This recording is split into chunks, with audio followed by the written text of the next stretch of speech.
Cabinet ने Hindustan zinc में सरकार की हिस्सेदारी बेचने को दी मंजूरी। ईटी नाउ स्वदेश को सूत्रों से मिली जानकारी, अपनी 29.5% हिस्सेदारी बेचेगी सरकार। मौजूदा वित्त वर्ष में ये सरकार के लिए बड़ा विनिवेश हो सकता है साबित।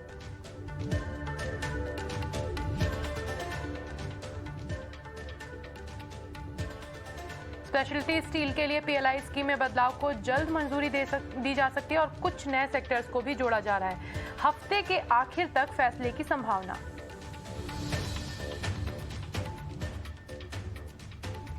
महंगी कॉटन ने बढ़ाई कॉटन मिलों की मुश्किलें। 20 से 25% तक कम हुआ प्रोडक्शन। मिलों के पास सिर्फ 15 से 30 दिन की इन्वेंट्री। कॉटन की कमी पर 28 मई को सरकार की बैठक से उम्मीदें। घट सकते हैं खाने के तेल के दाम। केंद्र सरकार ने सालाना 20 लाख टन कच्चे सोयाबीन और सूरजमुखी तेल के इंपोर्ट पर ड्यूटी और एग्रीकल्चर इंफ्रास्ट्रक्चर सेस पर 2024 तक राहत दी।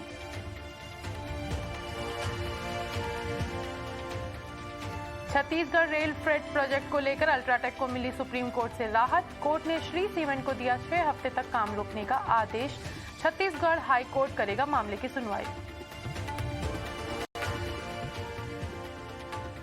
वरिष्ठ नेता और पूर्व केंद्रीय मंत्री कपिल सिब्बल ने कांग्रेस से दिया इस्तीफा। अब समाजवादी पार्टी के समर्थन से राज्यसभा जाएंगे सिब्बल। बतौर निर्दलीय उम्मीदवार राज्यसभा के लिए भरा नामांकन। कपिल सिब्बल के समर्थन पर बोले अखिलेश यादव। सिब्बल एक बड़े नेता, उम्मीद है कि राज्यसभा में पार्टी और अपने दोनों के मत स्पष्ट तरह से रख पाएंगे सिब्बल।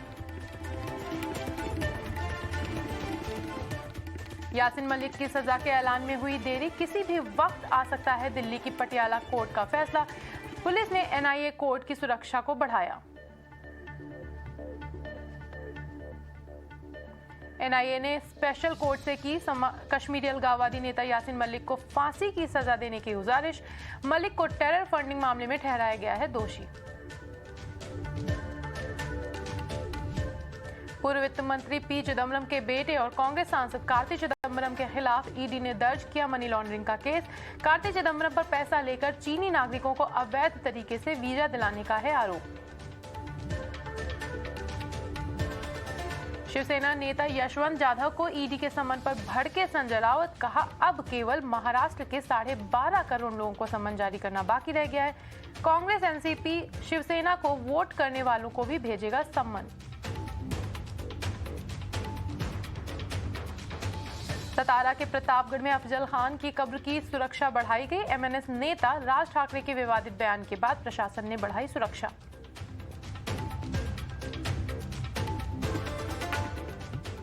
मुंबई में अब 2 व्हीलर्स पर पीछे बैठने वाले शख्स को भी पहनना होगा हेलमेट। मुंबई पुलिस अगले 15 दिनों में लागू कर देगी नया नियम। मोटर व्हीकल एक्ट में ड्राइवर के साथ पीछे बैठने वाले शख्स के लिए हेलमेट पहनना भी है जरूरी।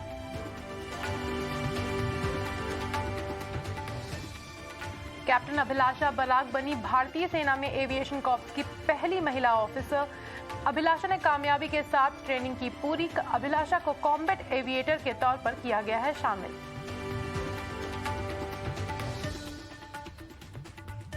चेन्नई में अपने कार्यकर्ता के हत्यारों की गिरफ्तारी के लिए बीजेपी ने पुलिस को दिया 48 घंटे का अल्टीमेटम।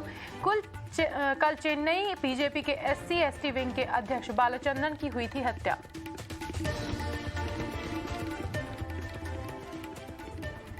खनन लीज और मनरेगा भ्रष्टाचार के मामले में गिरफ्तार पूजा सिंघल को रांची में ईडी की रांची विशेष अदालत में पेशी।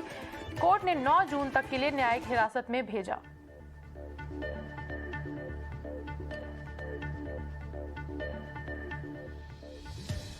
जम्मू कश्मीर के बारामूला में मुठभेड़ के दौरान 3 आतंकी मारे गए। मुठभेड़ में जम्मू कश्मीर पुलिस का एक जवान भी हुआ शहीद। कश्मीर क्षेत्र के आईजी विजय कुमार ने ट्वीट कर दी जानकारी।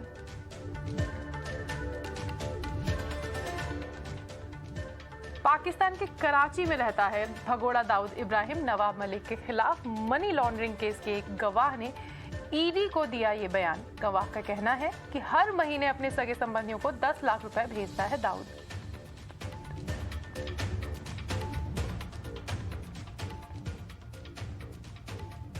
अमेरिका के टेक्सास राज्य में एक प्राइमरी स्कूल में 18 साल के लड़के ने अंधाधुंध फायरिंग की। फायरिंग में 19 बच्चों समेत 21 लोगों की मौत हो गई, जबकि कई और लोग घायल हो गए।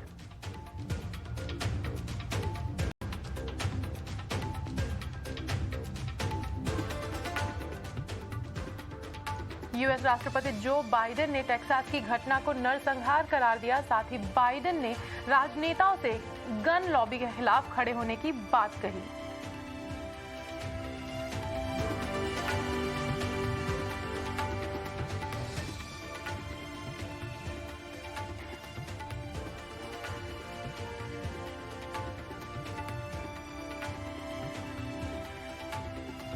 मराठी अभिनेत्री केतकी चितले को थाने कोर्ट ने 7 जून तक के लिए जुडिशियल कस्टडी में भेजा। केतकी ने 2 साल पहले बौद्ध धर्म के खिलाफ आपत्तिजनक टिप्पणी की थी।